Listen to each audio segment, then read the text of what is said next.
എല്ലാവർക്കും നമസ്കാരം. ആകാശഗംഗയുടെ പുതിയൊരു വീഡിയോയിലേക്ക് എല്ലാ മാന്യ പ്രേക്ഷകർക്കും സ്വാഗതം.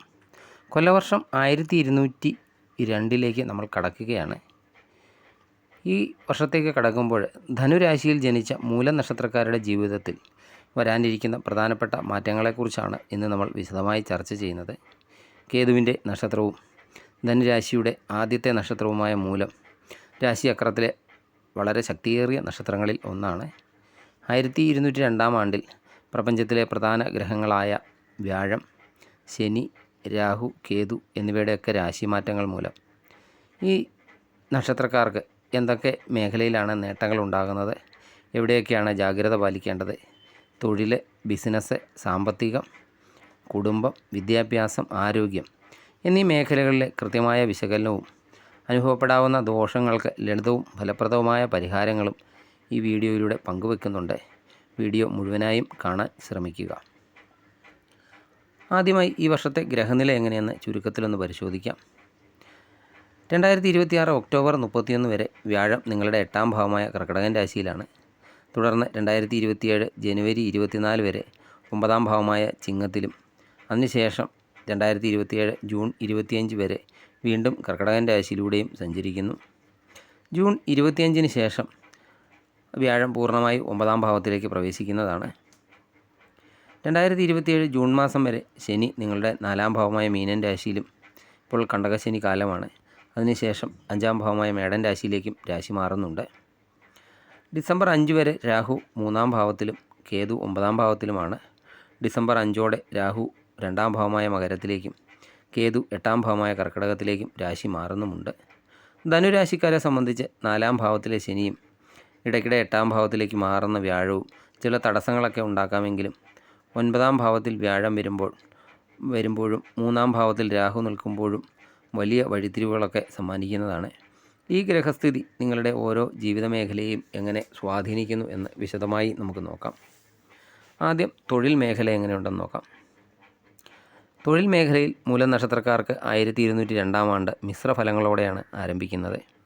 വർഷത്തിൻ്റെ തുടക്കത്തിൽ 4ലെ ശനിയും 8ലെ വ്യാഴവും ഒക്കെ കാരണം ജോലിസ്ഥലത്ത് അനാവശ്യമായ സമ്മർദ്ദങ്ങൾ, അതുപോലെ മേലധികാരികളുടെ അതൃപ്തി, അതുപോലെ അർഹിക്കുന്ന അംഗീകാരം ലഭിക്കാതിരിക്കുക തുടങ്ങിയ അനുഭവങ്ങളൊക്കെ ഉണ്ടാകാം. ജോലി ഉപേക്ഷിക്കാൻ തോന്നുന്ന തരത്തിലുള്ള മാനസിക അസ്വസ്ഥതകളും ഉണ്ടാകാം. എന്നാൽ ഒരു കാരണവശാലും ധൃതി പിടിച്ച് ജോലിയൊന്നും മാറാൻ ശ്രമിക്കരുത്. 2026 ഒക്ടോബർ 31 ശേഷം വ്യാഴം ചിങ്ങൻ രാശിയിലേക്ക് മാറുമ്പോൾ അന്തരീക്ഷം ആകെ മാറുന്നതാണ്.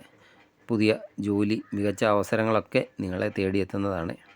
ജോലിയിൽ പ്രമോഷൻ, ശമ്പള വർധനവ് എന്നിവയൊക്കെ ഈ സമയത്ത് പ്രതീക്ഷിക്കാവുന്നതാണ്.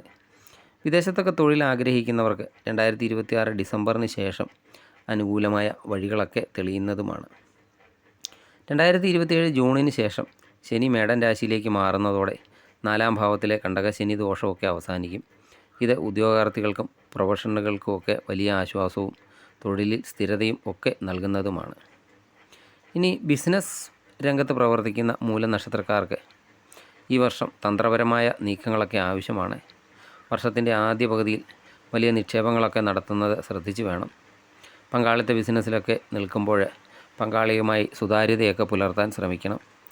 ചെറിയ രീതിയിലുള്ള സാമ്പത്തിക നഷ്ടങ്ങൾക്കോ അല്ലെങ്കിൽ കണക്കിലെ തെറ്റുകൾക്കോ ഒക്കെ സാധ്യതയുണ്ട്.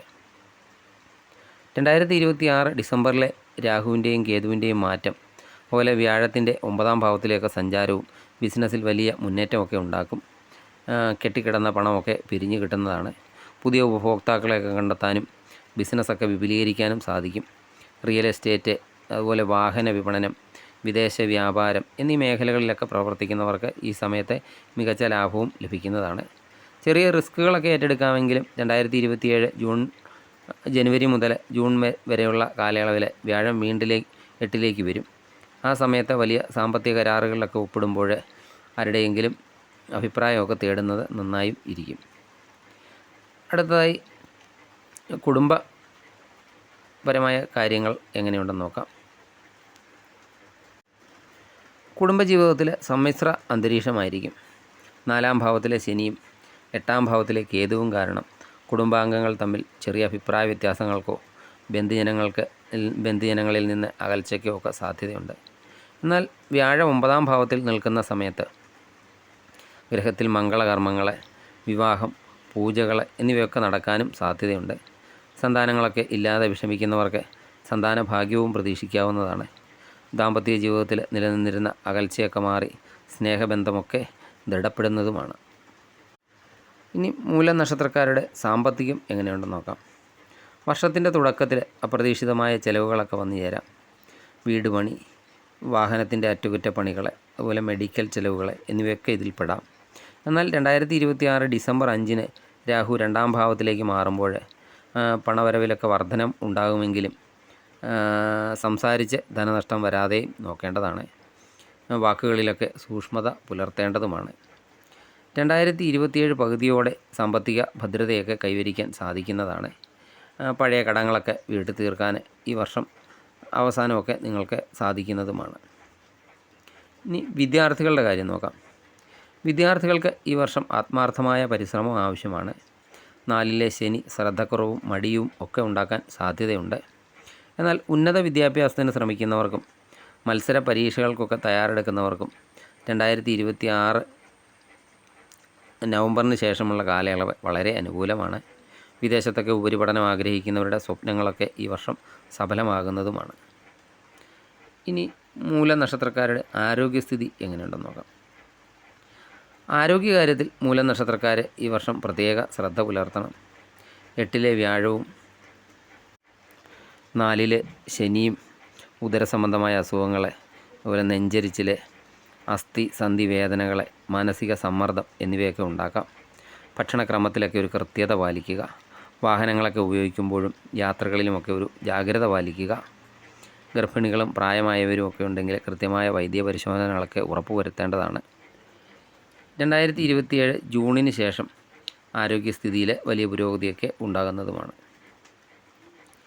ഇനി 1202 ആണ്ടിൽ മൂലം നക്ഷത്രക്കാർ നേരിടാൻ സാധ്യതയുള്ള ഗ്രഹദോഷങ്ങളൊക്കെ അകറ്റാനും ആഗ്രഹ സഫലീകരണത്തിനുമായി ചെയ്യേണ്ട പരിഹാരങ്ങൾ എന്തൊക്കെയാണെന്ന് നോക്കാം. മൂലം നക്ഷത്രത്തിൻ്റെ അധിപൻ കേതുവായതിനാൽ ഗണപതി ഭജനം ഏറ്റവും പ്രധാനമാണ്. എല്ലാ മാസവും മൂലം നക്ഷത്ര ദിവസം ഗണപതി ഹോമമൊക്കെ നടത്തുന്നതോ ഗണപതിക്ക് കറുകമാല ചാർത്തി വഴിപാട് നടത്തുന്നതോ ഒക്കെ ദോഷശമനത്തിന് ഉത്തമമാണ്. അതുപോലെ ശനിയാഴ്ചകളിൽ ശാസ്താവിന് നീരാഞ്ജനം വഴിപാട് കഴിക്കുക. അതുപോലെ ഹനുമാൻ ചാലിസ ശനിയാഴ്ചകളിൽ ജപിക്കുന്നതും നല്ലതാണ്. വ്യാഴാഴ്ചകളിൽ വിഷ്ണു സഹസ്രനാമം ജപിക്കുക. മഹാവിഷ്ണുവിന് തുളസിമാലയൊക്കെ ചാർത്തുക. അതുപോലെ ശിവക്ഷേത്ര ദർശനമൊക്കെ നടത്തി കഴിയുന്ന വഴിപാടൊക്കെ ചെയ്യുക. ഗ്രഹനിലയിൽ ചെറിയ തടസ്സങ്ങളൊക്കെ അനുഭവപ്പെടുമെങ്കിലും ശരിയായ ആസൂത്രണവും പ്രാർത്ഥനയും ഒക്കെ വഴി 1202 ആണ്ട് മൂലം നക്ഷത്രക്കാർക്ക് വലിയ വിജയങ്ങൾ നൽകുന്ന ഒന്നാക്കി മാറ്റാൻ സാധിക്കുന്നതാണ്. ഈ വീഡിയോ നിങ്ങൾക്ക് ഉപകാരപ്രദമായെങ്കിൽ തീർച്ചയായും ലൈക്ക് ചെയ്യുക. അതുപോലെ നിങ്ങളുടെ മൂലം നക്ഷത്രക്കാരായ സുഹൃത്തുക്കൾക്കും ബന്ധുക്കൾക്കുമൊക്കെ ഷെയർ ചെയ്യുക. സബ്സ്ക്രൈബ് ചെയ്യാതെ വീഡിയോ കാണുന്നവരാണെങ്കിൽ ദയവായി സബ്സ്ക്രൈബ് ചെയ്ത് കാണുക. മറ്റൊരു വീഡിയോയുമായി വീണ്ടും കാണാം. നന്ദി, നമസ്കാരം.